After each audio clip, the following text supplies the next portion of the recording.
Telespettatori di Tele4, buongiorno, benvenuti all'anteprima del nostro telegiornale. Ieri è stata presentata la settimana sociale dei cattolici in Italia, che come sapete sarà aperta dal Presidente della Repubblica Mattarella, ma sarà chiusa da Papa Francesco. Vi proponiamo i momenti in cui il Presidente del Comitato Organizzatore delle Settimane Sociali, Monsignor Luigi Renna, Arcivescovo di Catania, ha illustrato anche i temi dell'appuntamento e subito dopo le parole del Vescovo, che ha in qualche modo anticipato quella che sarà la giornata triestina di Papa Francesco.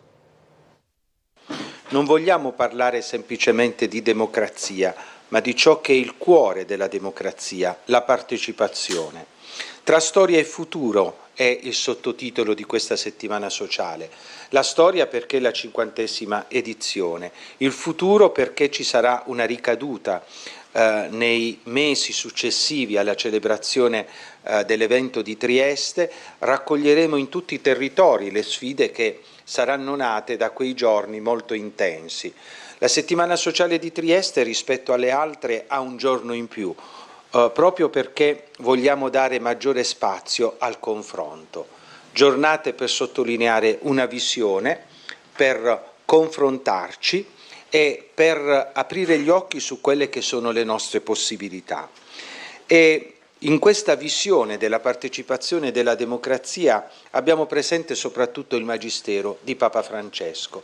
Per questo la presenza del Papa nell'ultimo giorno. Certo, incontrerà la città di Trieste, ma incontrerà anche i delegati e noi abbiamo presente nel discernimento che stiamo facendo su quello che può essere il nostro impegno di cristiani in compagnia di tutti gli uomini e le donne di buona volontà, su quanto il Papa ci dice nella Fratelli Tutti.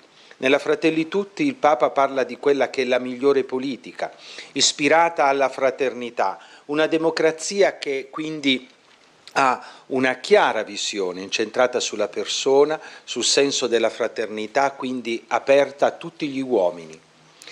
E la visione ci viene data anche dalla Costituzione. Non dimentichiamo che la Costituzione è stata anche redatta con il contributo di cattolici che hanno saputo dialogare con uomini e donne di altre visioni. Per questo con gioia annunciamo che il Presidente della Repubblica ha accettato l'invito della CEI di tenere un intervento il primo giorno della settimana, il 3 luglio. Sarà qui a Trieste a dirci l'importanza delle istituzioni, l'importanza di quello che egli ci sta narrando riguardo proprio alla fedeltà alla Costituzione. Sono giorni in cui le conferenze nelle assemblee plenarie che introdurranno le assemblee plenarie vedranno impegnati alcuni docenti delle università di tutta Italia, il professor Nicoletti dell'Università di Trento, la professoressa Caputo dell'Università di Bari, oppure ancora il giorno 4 la professoressa Gorli dell'Università Cattolica, il professor Pizzolato dell'Università di Milano Bicocca, solo per dire alcuni nomi. Ci richiameranno ai fondamenti della democrazia, a una visione che ha al centro la persona e il bene comune. Ma non ci soffermeremo semplicemente sulla visione, sull'ascolto, avremo anche il momento del confronto e del discernimento attraverso i laboratori di partecipazione. Abbiamo voluto come comitato scientifico dare ampio spazio a questo confronto. I delegati si ritroveranno a lungo non solo a dare la risonanza di quanto avranno ascoltato, ma anche a portare la loro esperienza, per arrivare a consegnare l'uno all'altro un bagaglio che permetta a tutti poi di essere impegnati nel proprio territorio. I laboratori di partecipazione vedranno impegnati i delegati che verranno da tutte le diocesi, da tutte le associazioni e i movimenti. E infine le piazze della democrazia e i villaggi delle buone pratiche. Sono una novità delle settimane sociali. Possiamo dire che Trieste le inaugurerà, perché non vuole essere semplicemente un evento che coinvolge i delegati delle diocesi, vuole essere davvero un evento di un popolo che è attento alla modalità con cui si animano i territori.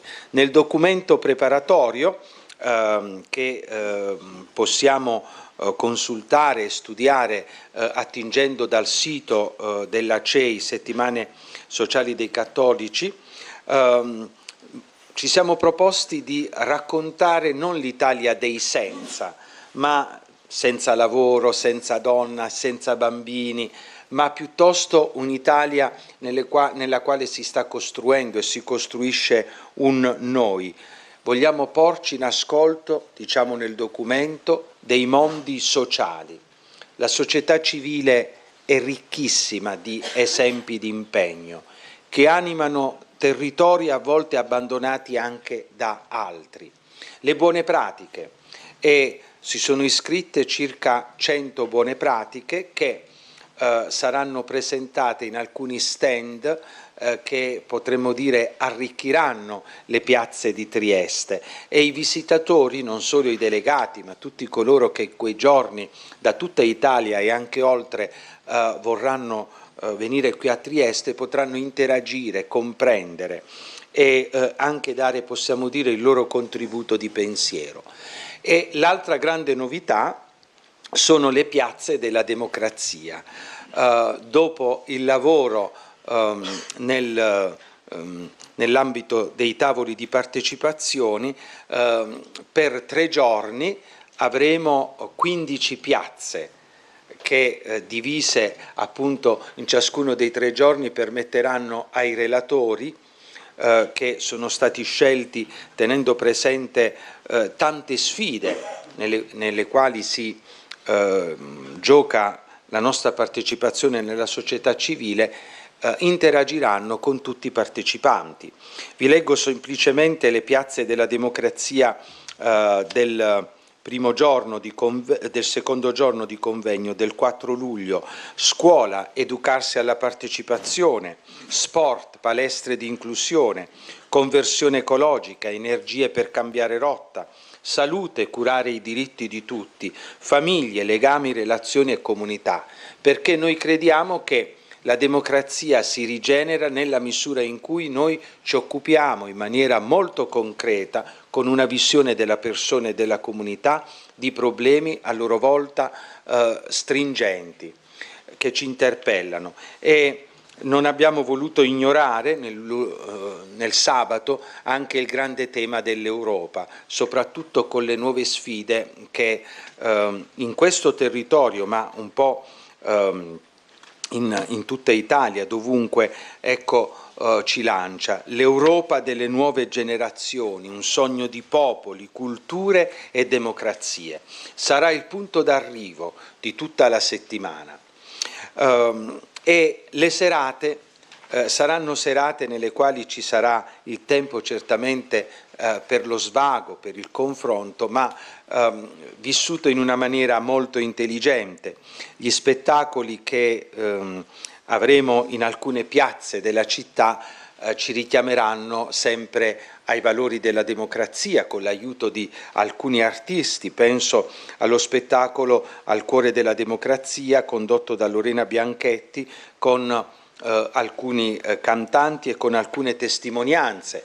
Penso anche alla testimonianza di personalità come Paul Bhatti, il medico pakistano che vive a Treviso, fratello di Shahbaz Bhatti, il politico cristiano e ministro per le minoranze del Pakistan, che è stato assassinato il 2 marzo del 2011. E infine il sabato sera, uno spettacolo che ci aiuti a guardare alla bellezza della testimonianza cristiana che si esprime nella santità e che rigenera veramente la vita dei territori e rigenera sempre la storia. Lo spettacolo di Giovanni Scifoni fra la superstar del Medioevo e l'orchestra dei giovani europei che si esibirà in Piazza Verdi. Ecco, possiamo dire che saranno davvero giorni molto intensi. Chi parteciperà?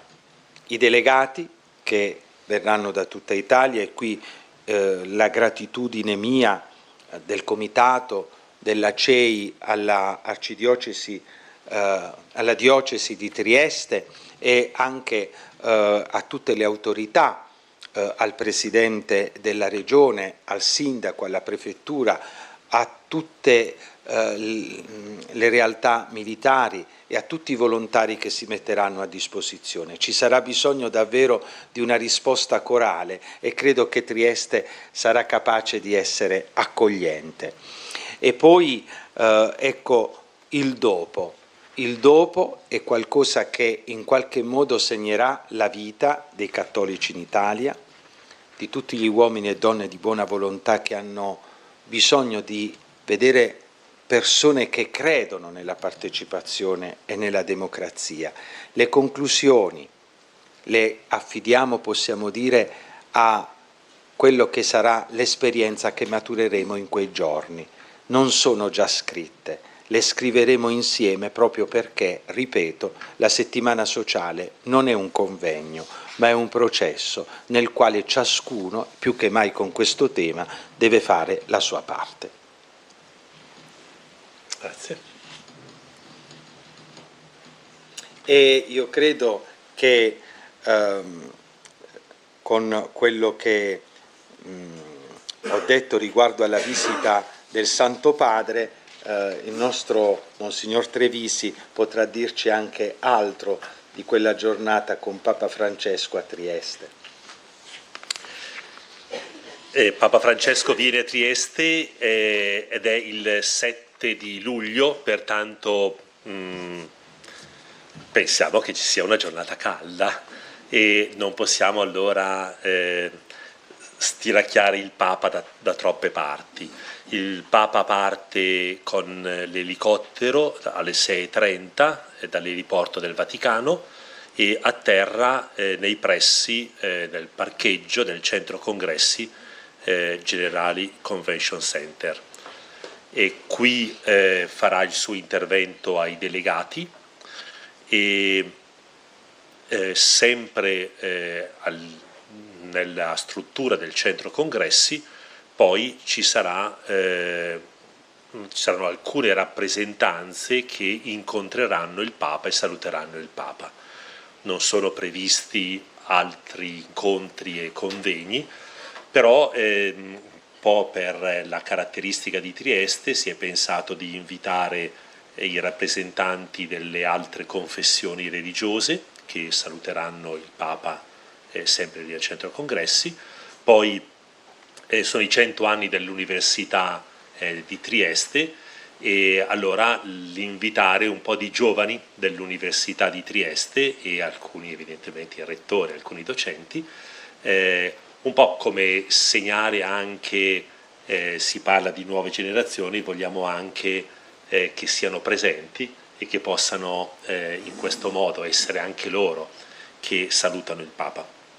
E poi le situazioni di fragilità. Abbiamo individuato due gruppi che sarebbero da una parte un po' di disabili che nel centro congressi, dunque ripeto non fuori in piazza sotto il sole, ma saranno lì nell'aria condizionata del centro congressi e il Papa passerà a salutarli, e anche un gruppo di migranti.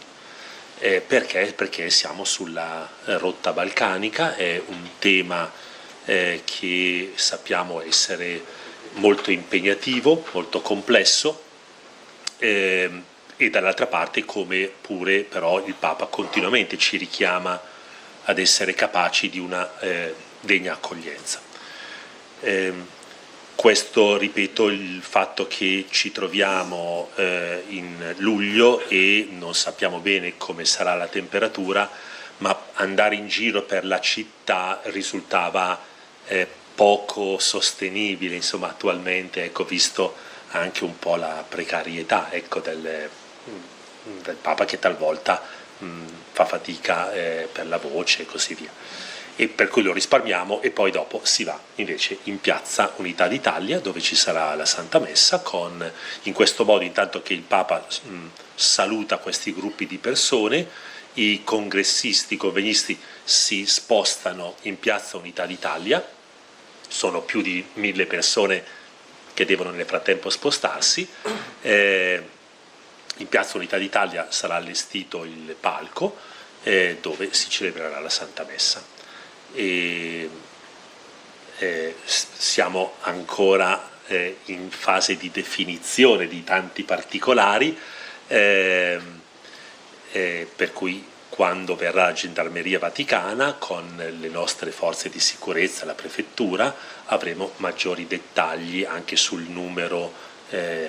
Quello che vorremmo fare è che, oltre ai delegati, oltre alle autorità, però ci sia la possibilità di partecipare a un ampio numero di persone.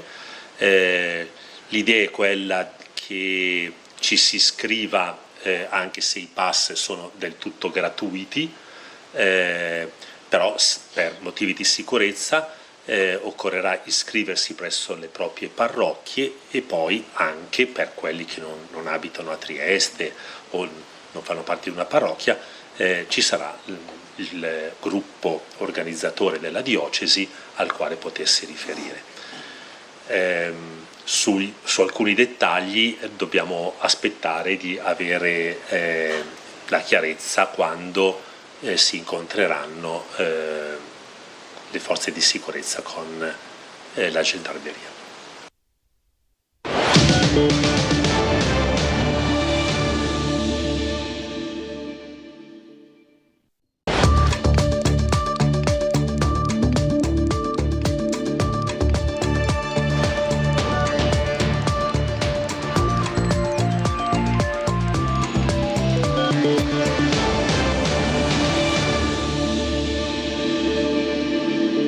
Telespettatori di Tele4, buongiorno, benvenuti a questa edizione del nostro telegiornale che si apre con la cronaca.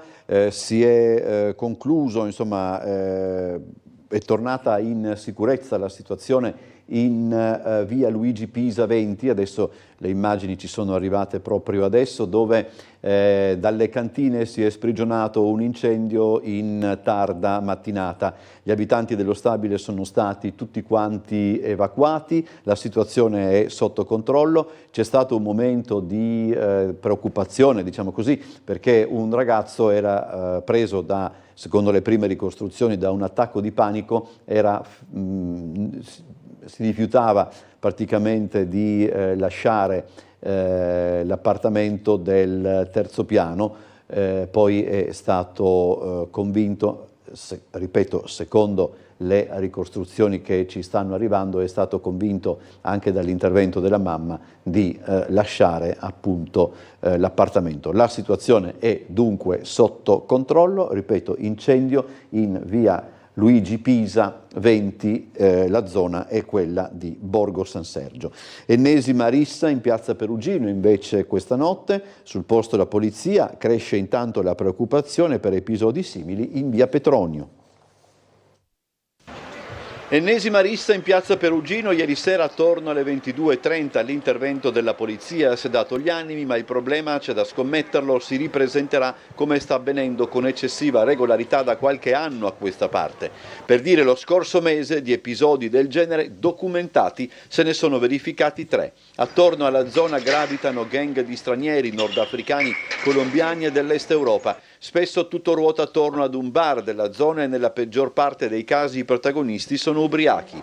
Le notti d'estate è impossibile per i residenti tenere le finestre aperte, molti sono quelli che scelgono di non uscire di casa dopo una certa ora. D'altro canto, se dovessi muovermi però a una certa ora, ci metterei non 2 volte, anche 3. Andavamo a vedere questa piazza illuminata, c'ho il gelato e tornavamo su a piedi. Posso adesso? No, c'è un disastro. c'è poi un'ulteriore fonte di preoccupazione per i residenti.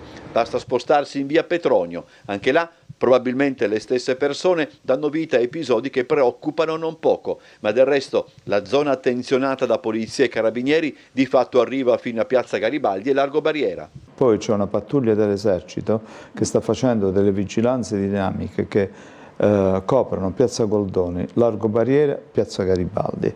Abbiamo da ieri operativo un altro servizio da militare dell'esercito nella zona di Piazza Libertà. Noi stiamo veramente, vi assicuro, facendo il massimo. Devo chiedere scusa ai telespettatori, la via interessata dall'incendio in zona Borgo San Sergio è via Lucio Pisa, non via Luigi Pisa.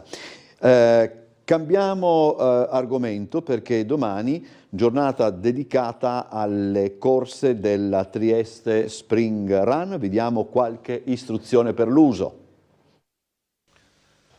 La Trieste che corre è pronta ad allacciare le scarpe da running. Domani, domenica 5 maggio, arriva il momento delle gare. Alle 9 parte da Duino la 21 km Spring Roller Marathon e alle 9.30 la mezza maratona con gli atleti di punta e le società podistiche del territorio. Alle 9.45 è previsto l'avvio dal bivio di Miramare della prima staffetta solidale con il nuovo format con 3 partecipanti. Alle 10 è in calendario la partenza della Bavisela Family Run, la gara non competitiva di 7 km in partenza dal bivio di Miramare fino a Piazza Unità. La Family, come da tradizione, sarà l'evento principale con i suoi oltre 6.000 partecipanti. Queste le istruzioni per l'uso per arrivare in partenza. Le strade sono completamente chiuse, quindi non c'è passaggio né a barcola né in costiera, perciò vi portiamo noi a Miramare. Le navette partono dalle 7:30 alle 8:15 da Largo Santos, dalla stazione quindi centrale per fare riferimento. Ottimo. Ovviamente ci vedrete perché saremo tutti quanti ben visibili e vi indicheremo la strada.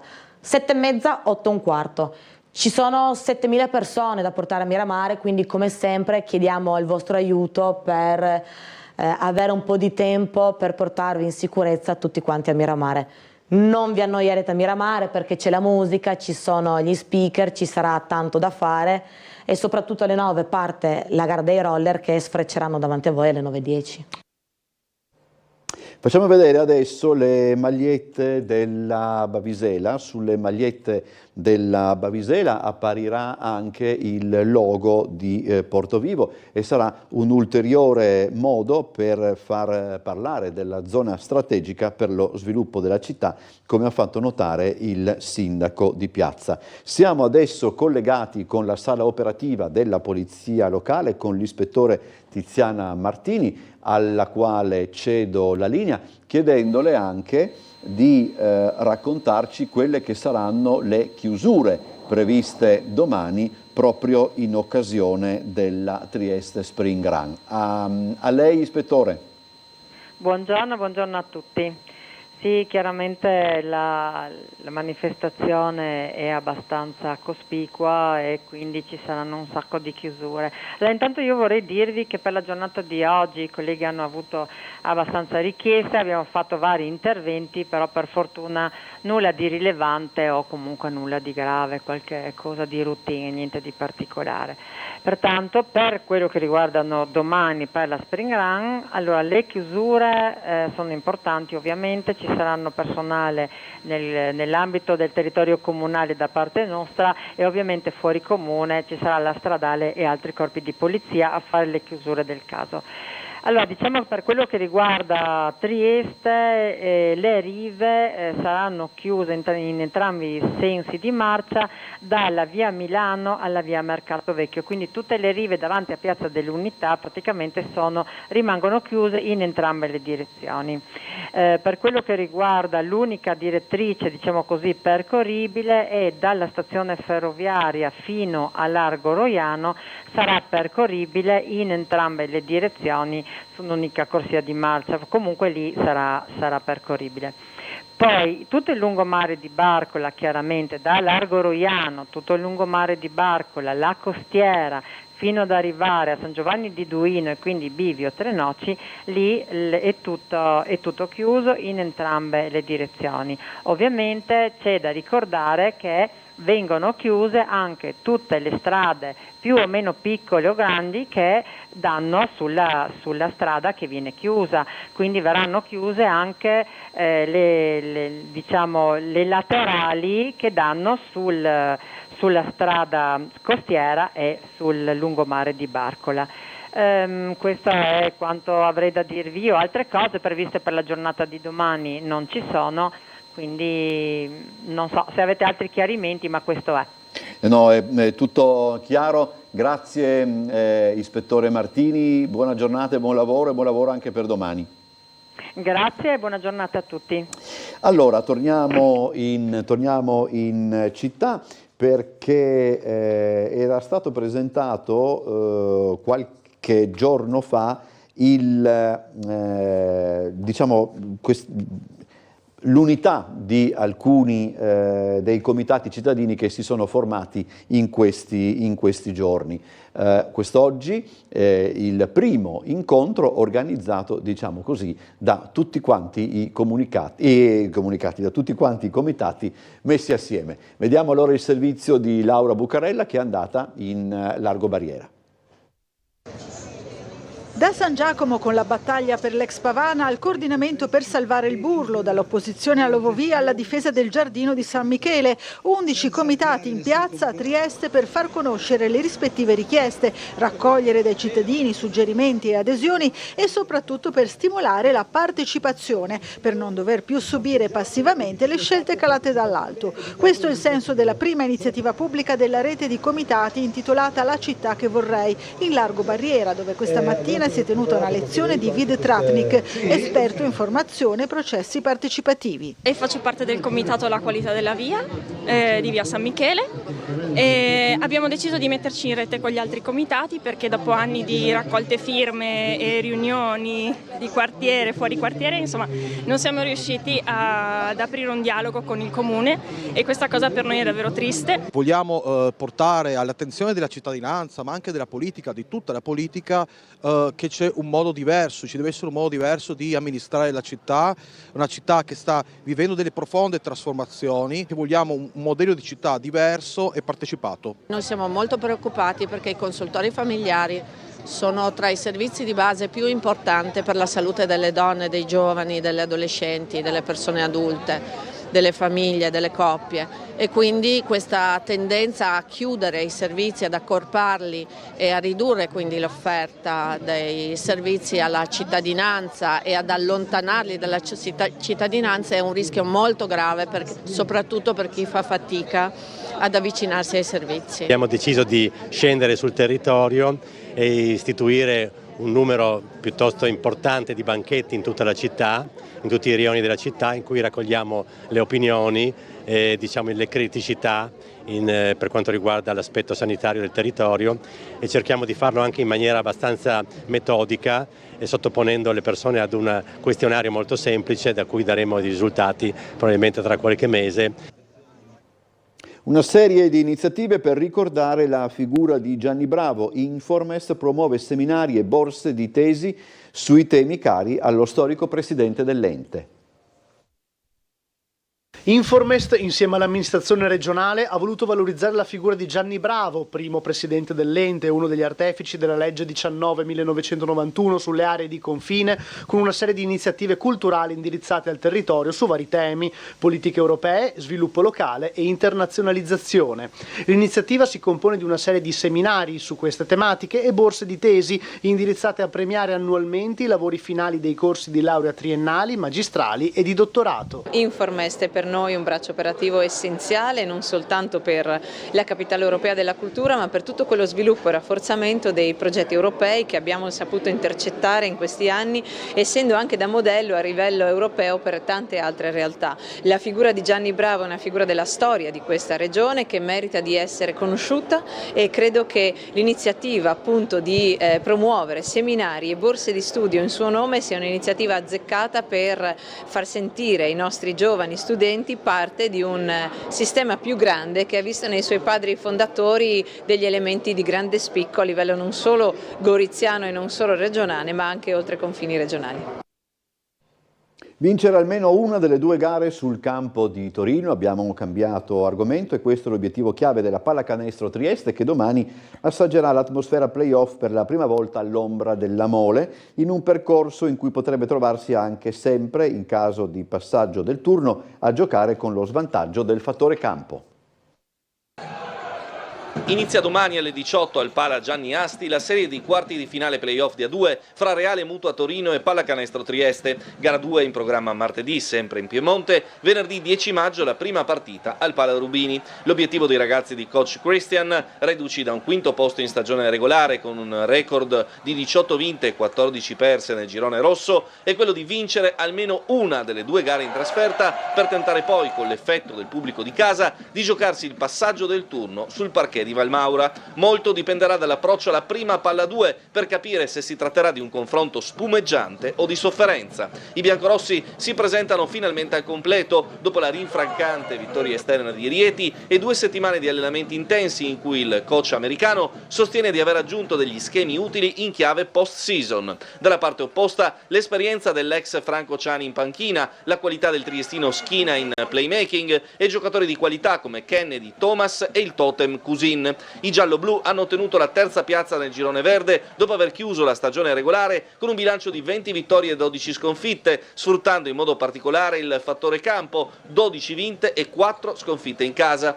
La fase d'orologio non si è chiusa nel migliore dei modi, con diverse battute d'arresto anche a causa degli infortuni. Stando alle note ufficiali, Pepe e De Vico sarebbero pronti al rientro. L'unico precedente in stagione è quello del 22 marzo nella fase a orologio, in cui i biancorossi persero subendo 103 punti a Torino. È evidente che l'approccio difensivo domani dovrà essere diametralmente opposto. La partita sarà visibile su Tele4 lunedì alle 13:50.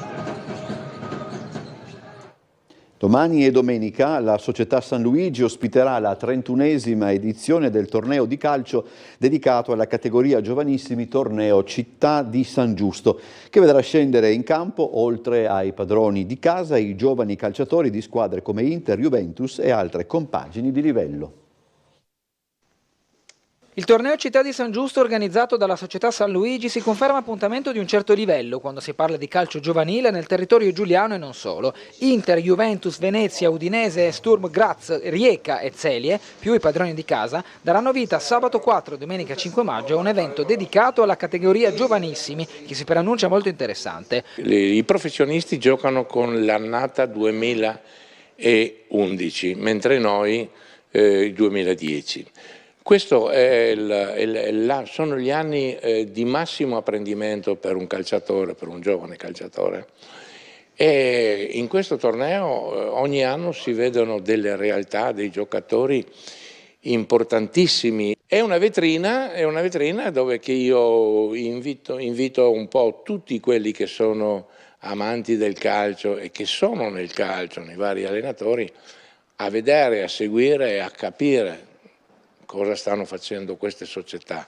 Giunta alla 31esima edizione, il torneo di San Giusto, già Memorial Cocciani, vede proprio il San Luigi come campione in carica, avendo trionfato l'anno scorso contro l'Udinese. Il presidente Peruzzo guarda al settore giovanile, individuando tra i piccoli biancoverdi qualche giovane atleta di prospettiva. Stiamo lavorando per rientrare nell'ambito Juve, siamo abbastanza vicini. Quindi questo sarebbe per noi un grosso motivo di orgoglio e di rivalsa, no? Oltre a questo abbiamo dei ragazzi interessanti che sono seguiti dall'Inter in modo particolare, ma anche dalla Juve e dalla Fiorentina, quindi diciamo che è molto molto bene, oltre al fatto che domani andremo a fare la finale Juniores a Risano per il titolo regionale, che l'abbiamo già vinto l'anno scorso, e poi facciamo le fasi finali allievi e le fasi finali giovanissimi regionali, quindi direi che come settore siamo all'avanguardia. Si chiude domani al Miela la stagione di Note in Caffè, il ciclo di spettacoli con protagonista Alessio Colautti nel segno della tradizione. Lo spettacolo che sarà in scena al Miela dalle 16:30. Sarà un vero e proprio aperitivo di quella che sarà poi la stagione operettistica estiva. Avrò con me sul palcoscenico Andrea Binetti, al pianoforte il maestro Corrado Gulin, e sfoglieremo come un album le pagine più famose sia dell'operetta del filone italiano ma anche dell'operetta ovviamente danubiana. Operetta Che passione, domani alle 16:30 al Teatro Miela chiuderà la stagione 2023-2024 di Note in caffè, gli spettacoli di Alessio Colautti. Un appuntamento che fra l'altro farà un po' da ponte rispetto agli impegni estivi. E sarà anche una maniera di salutare il pubblico della rassegna invernale per poi dare appuntamento alla rassegna estiva con il Teatro in Giardino, che comincerà da giugno con 3 giovedì, giugno, luglio e agosto. La stagione di Note in caffè è partita al solito in autunno, 2 sono le indicazioni che ne ha tratto l'artista triestino. Siamo finalmente tornati a regime con i numeri di pre-Covid, è stata dura ma insistendo si vede che la cosa porta i suoi frutti. Per quel che concerne il repertorio proposto, Colautti riflette su questo dato, del resto tipicamente locale. A Trieste si possono proporre in stagione titoli più disparati, più diversi, per i quali mi scapicollo a inventarmeli, ma le cose che poi attirano di più sono naturalmente l'operetta, la canzone triestina, sono piuttosto che la canzone viennese, sono dei must quasi. Alle mie spalle potete vedere la pagina meteo che di sabato usualmente chiude il telegiornale. Sull'Italia, per quanto riguarda la situazione generale, domani vi sarà una rimonta anticiclonica, ma nei bassi strati la presenza di moderate correnti meridionali umide provocherà un po' di instabilità attorno alle Alpi. Lunedì si avvicinerà una depressione atlantica che interesserà poi la regione fra martedì e mercoledì. Dunque, per domani sulla zona montana si prevede cielo variabile, probabilmente nuvoloso al pomeriggio, con possibili rovesci sparsi. Su pianura e costa cielo in prevalenza poco nuvoloso, con la possibilità di qualche locale rovescio anche temporalesco dal pomeriggio. Soffierà il vento da sud moderato sulla costa, specie dal pomeriggio, e sul settore più occidentale. È tutto per questa edizione del telegiornale, vi do appuntamento alle 19:30 per l'edizione serale. Buon pomeriggio a tutti e a più tardi.